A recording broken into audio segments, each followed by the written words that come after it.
Good evening and welcome. I'm Chris Parnell. Reporting from Moscow. Tbilisi. Times Square. May your dreams be your only boundaries in life.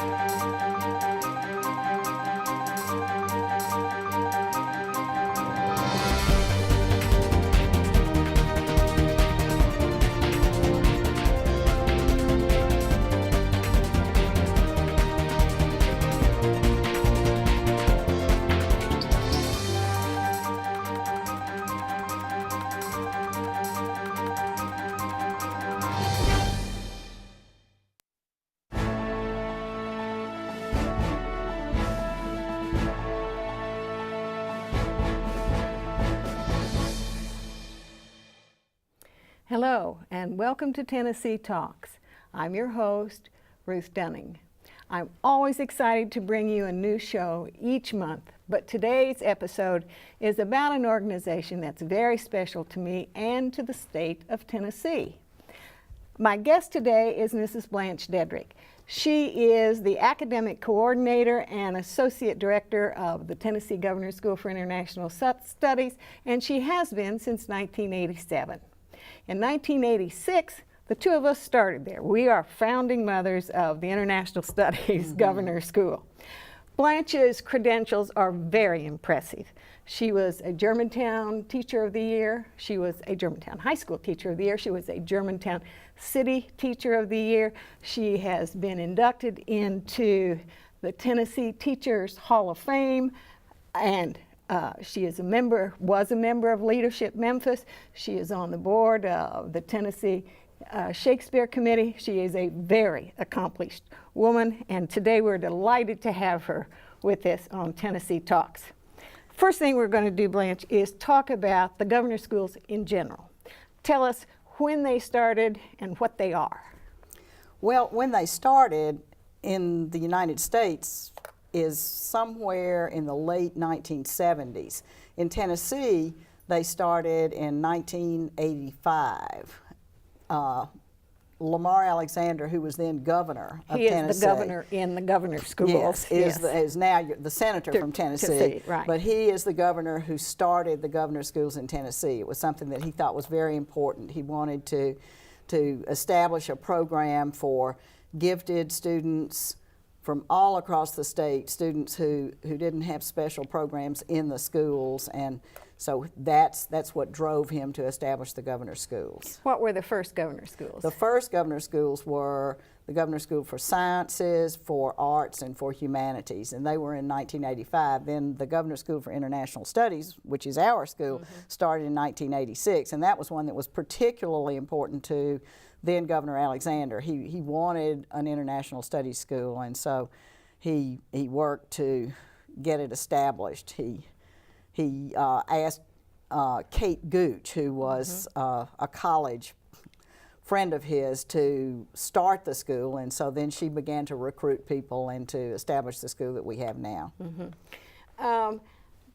Tell us about credit, no credit. In the beginning, what was it? In the beginning, it was a program just to sort of have people show their love of learning. I mean, there was no credit, and it was a purposeful decision that there be no credit. We wanted students to come to the school to just be sort of embodying the love of learning, and it was usually innovative, experimental educational work that we were doing at that time, and it's very exciting. Then it is now a program, the governor's schools in Tennessee at least are programs that do offer academic credit. We offer college credit now, and the reason we do that is that when Governor Bredesen was the governor, he had been to a governor's school himself early on, I believe in North Carolina, and had received credit there, and he said it was a life-changing experience, and he thought that we needed to offer credit at the schools in Tennessee. So in 2005, we began offering college credit, and at our school, we offer 6 hours of college credit. Of course, we thought it was life-changing before we had college credit. Well, it was. We knew it was. Absolutely, yes. But it may be even more so now. Tell us about the governor's schools in general and application. What's that process? Well, the application process is is started from the State Department, State Board of Education, and the information is given to guidance counselors in all schools in Tennessee. If you are a student in the state of, in geographically within the state of Tennessee, at any school you are eligible to apply to be a part of the governor's school. How do we go from, what happens after you get the applications? How many applications do you get? Well, I mean, this past year we had, this past summer we had 64 students, and we had 400 applications. So it's a highly selective group. Highly selective, yes, and the applications are you know, they all come into the governor's school office, and then at our school we have 3 readers for each application. There are 3 of us who read the applications and make, you know, an evaluation on them, and then the total of all those different ideas go together to make the selections that we It's a very do. difficult process. It's very time consuming. It's interesting though. It's very interesting to read the essays that the students have written and to look at their transcripts and to see what their teachers write about them. It's just, the teachers are so enthusiastic about the students. Just over and over and over again we see, oh, this is the best student I've had in 15 years. Within that month, a governor's school student will spend as many hours in class as he or she would in a whole semester of summer program. I mean, we've really worked hard to get the number of hours exact for that, and so it's very intense. Very intense, and so we have that class, and sometimes on some occasions, about maybe half to 2/3 of the time, that class is broken into segments where there's a general lecture portion and then discussion segments, and then after international politics class in the morning, students have a language class, and this past year we try to teach non-traditional languages, and this past year we taught Hausa language, we taught Bengali, we taught Portuguese, and Chinese. This summer we're going to teach Hausa, we're going to teach Portuguese. In the past, we have taught Russian language. We're not teaching Russian right now, but it may be that we will teach it again at some point in the future. It's we teach Arabic language. We have a real exciting Arabic language program, and students like all of the languages. Then, after that, there's no credit for the language class. After that, we go to lunch, and then the afternoon class is one that is another college credit class, and we teach an international economics class, we teach a world history class like AP World, and a human geography class. And so those, all the classes, then they have a little free time in the afternoon, and then in the night we have more activities for them, and then they get to do homework and all that time too. They get 45 minutes a day of free time. Not too much, but maybe later on Leah will tell you something about how bad it is to be structured that intensely. Leah loved it. So. Okay. Anything else? Any other important things about the governor's school? What about outside speakers or? Well, we have a lot of outside speakers. This past summer we had, one was international business individual, Anthony Tancredi, who is the head of Allenberg Cotton Company, which is part of Louis Dreyfus Companies, and he talks to them about what it's like to be in an international business and to create one. It's a really dynamic talk. We have a volunteer activities, not activities, but an emphasis on volunteer agencies in the community that do some work with international programs. And we have a CIA man. We do. This last year and the year before, and then this year again, he's coming. There's a man named Philip Mudd who is former CIA, FBI, who was an analyst and is really a dynamic person. A lot of people may be seeing him now on CNN because he's a frequent announcer there, but he lives in Memphis right now, and It was interesting the way we found him. Do you want to know about that? Not right now. Not We're right going to now? have to come Okay. back. We All right. have just zoomed through our time. Uh-huh. And when we return, we'll be joined on the set by a recent graduate of the Governor's School. Stay with us, and Leah will be here to give you an example of a hotspot, which is an activity at the Governor's School. So, hang on. We'll be right back.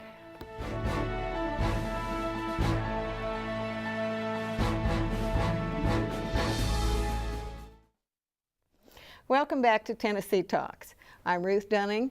The Tennessee Governor's School for International Studies brings some of the state's brightest high school students to the University of Memphis each summer. Right now, I'm joined by a recent graduate who attends school right here in Shelby County in Germantown High School. She's a junior, Leah McCluffy. Yes. I always stumble on your name, Leah. What we're going to do now is a hotspot. It's an activity that 10 or more students would have been involved with at the Governor's School. Leah's going to do the whole thing. She's a very brave young woman. So, we're off, Leah.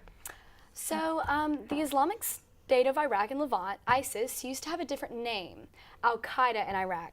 So U.S. troops, allied Sunni militias, defeated Al-Qaeda in Iraq during the post-2006 surge, but it didn't destroy them. This U.S. commander, Iraq General Ray Odierno, described the group in 2010 as down but fundamentally the same.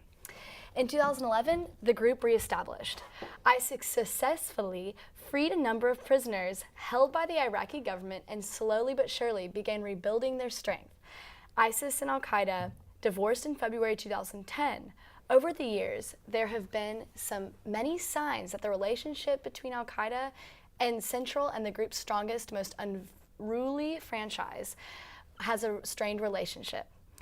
They have always been more of a matter of mutual interest than of shared ideology. Today, ISIS and Al-Qaeda compete for influence over the Islamist extremist groups around the world. Some experts believe ISIS may overtake Al-Qaeda as the most influential group in this area globally. ISIS wants to establish a caliphate as of right now. Since pledging allegiance to Al-Qaeda in 2004, the group's goal has been remarkably consistent, found a hardline Sunni Islamist state. They want complete failure of the Iraqi government and to establish a caliphate. Is this the map that has the area now that's part of the caliphate? Yes, indeed. The orange part is where Iraq rules now, or ISIS rules now. And surprisingly enough, there are many oil fields in the area. Right. And even after they split with Iraq in 2004, ISIS's goal has remained the same, as long as all this area that they've covered here. They hold a fair amount of territory in both Iraq and Syria and amass roughly the size of the country of Belgium. And this map from 2006 shows its ambitions in the yellow right here, and interestingly overlapping a lot of oil fields. Their ambitions stretch across the Middle East and even in some areas of North Africa. Okay. So the conflicts between Sunnis and Shiites sustains ISIS's control in the area. Perhaps the single most important factor in ISIS's recent resurgence is the conflict between the two Islamist groups, Iraqi Shias and Iraqi Sunnis. ISIS fighters themselves are Sunnis, and the tension between the two groups is a powerful, powerful recruiting tool. Mm-hmm. The difference between the two largest Muslim groups originated with a controversy over who got to take power after the Prophet Muhammad's death. However, their sectarian problems aren't about 7th century disputes. They're about modern political power and grievances. A majority of Iraqis are Shiites. However, when Saddam Hussein was in power, he said that Sunnis were the majority in Iraq, and it spread a false belief, surprisingly persistent today. And thus, Sunni felt and still feel entitled to major shares in political power in Iraq. Sunnis feel that they don't get represented in the government, and that the Shiites are still the majority. We are still going to have the problem. There's a pseudo-democracy that emerged afterwards that empowered the Shia majority. So long as Shiites control the government and Sunnis don't feel like they're represented, we're still going to have this issue. Good. So that's why here we have what? with this? This is where we have. So ISIS has an important strongholds in Syria, obviously from this map. The crisis in Syria is one of the most important reasons why it grew to be so strong, which is why the U.S. is bombing the ISIS positions here, as you can see in the red. The map from March paying special attention to the blue ISIS-controlled areas in eastern Syria. Way over there, right. And up there, and way over there. And ISIS holds this territory pretty securely.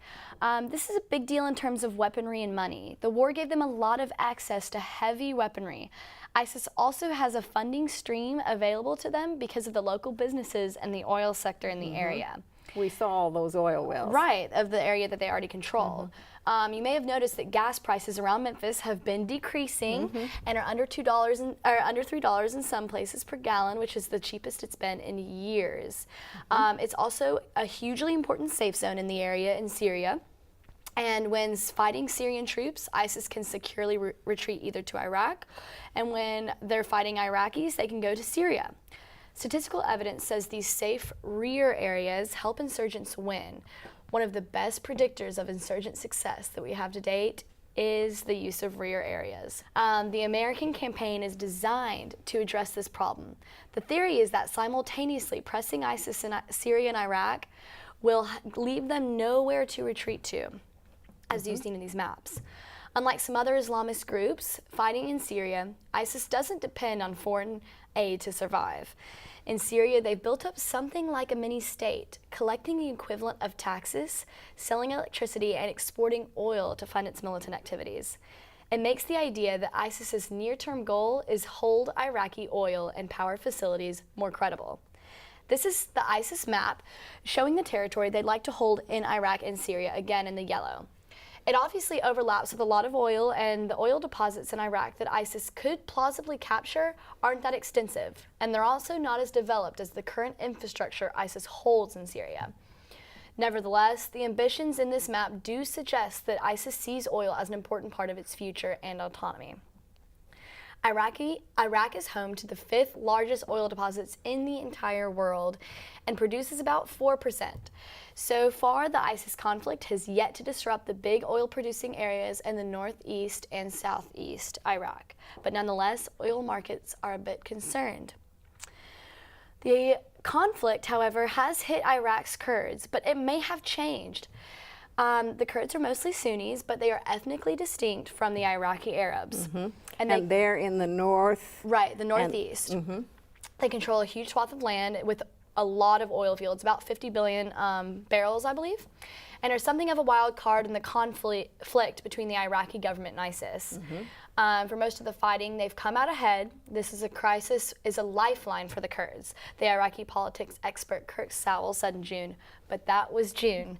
In August, ISIS launched its first successful push into Kurdish territory, which may have dramatically changed the conflict's impact on the Kurds.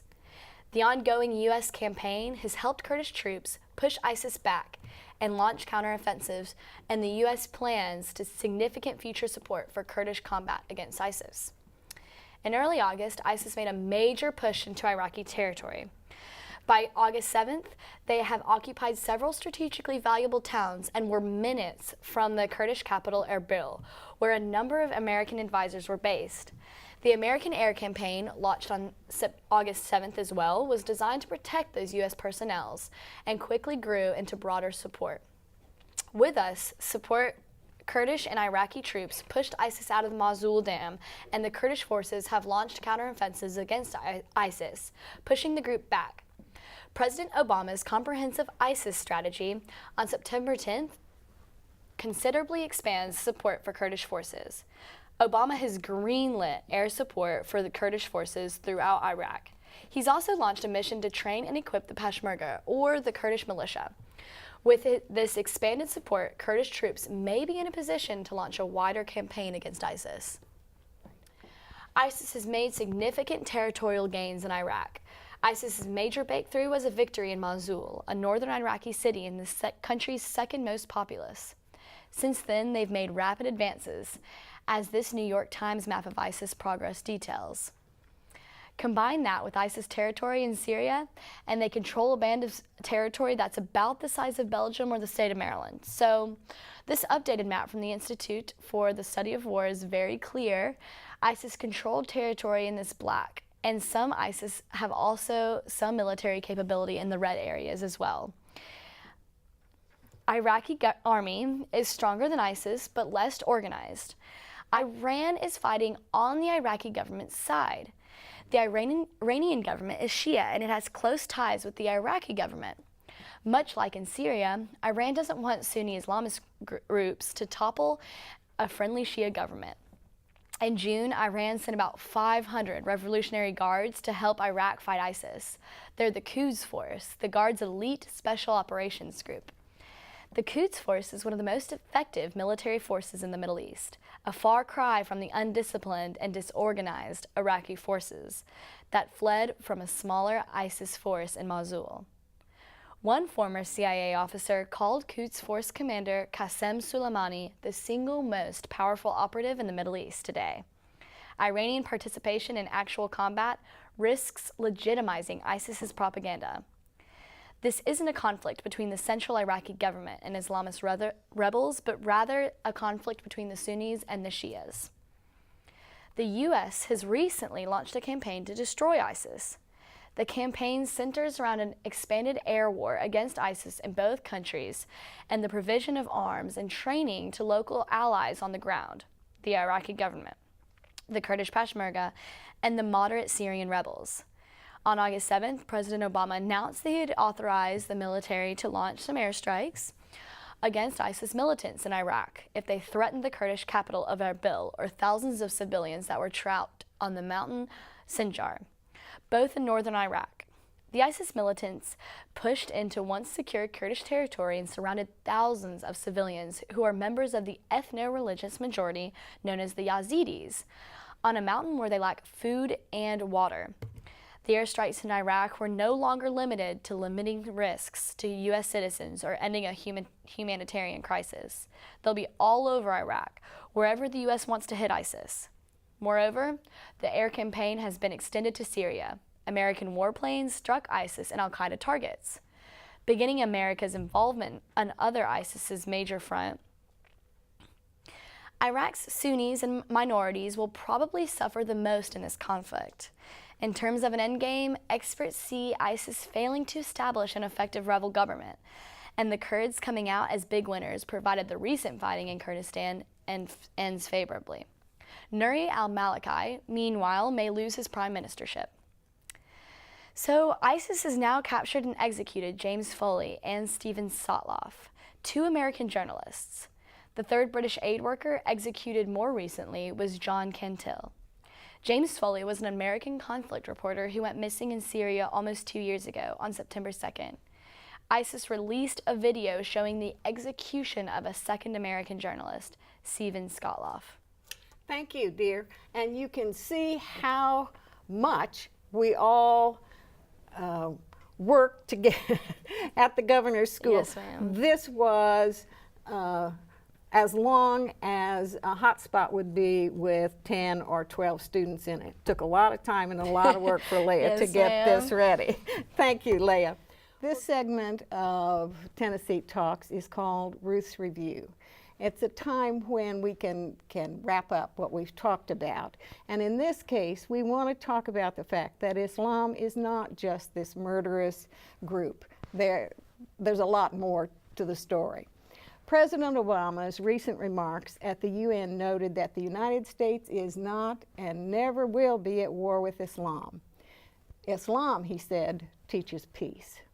After the president's speech, over 120 international Muslim scholars released a letter to the ISIS leader.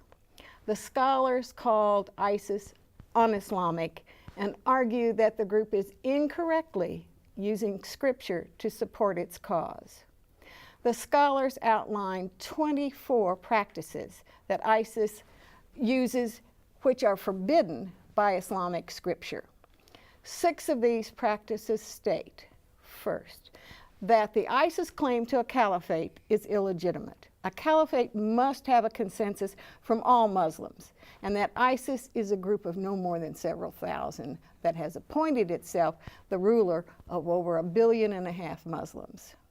Second, that the ISIS claim to jihad is illegitimate. Jihad is basically an internal struggle. There is no such thing as an offensive, aggressive jihad just because people have different religions or opinions. 3, that it is forbidden in Islam to deny women and children their rights. 4, that it is forbidden in Islam to torture. 5, that it is forbidden in Islam to kill emissaries, ambassadors, and diplomats, workers, and journalists. They argue that mass killings and decapitations are both forbidden under Sharia law and Islamic law. 6, it is forbidden in Islam to enslave others. The group of scholars that sent out this letter joins many other Muslims speaking out against ISIS. Last week, German Muslims held a national day of prayer to make clear terrorists and criminals do not speak in the name of Islam.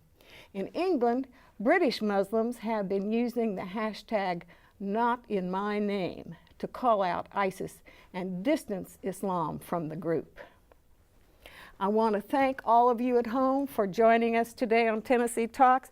Thank Leah, thank Mrs. Dedrick. For more information on the Governor's School, you can visit memphis.edu/Governor's School, or you can visit tennessee.gov.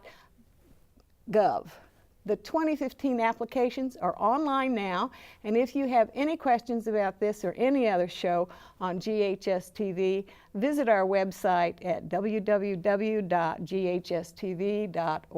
You can also follow the station on Facebook and Twitter and YouTube. I also want to thank the New York Times, Vox.com, ThinkProgress.com, NBC News, both on air and .com. And thanks again for watching, and we will see you next time on Tennessee Talks. So we sit here now for just a minute while they run the credits.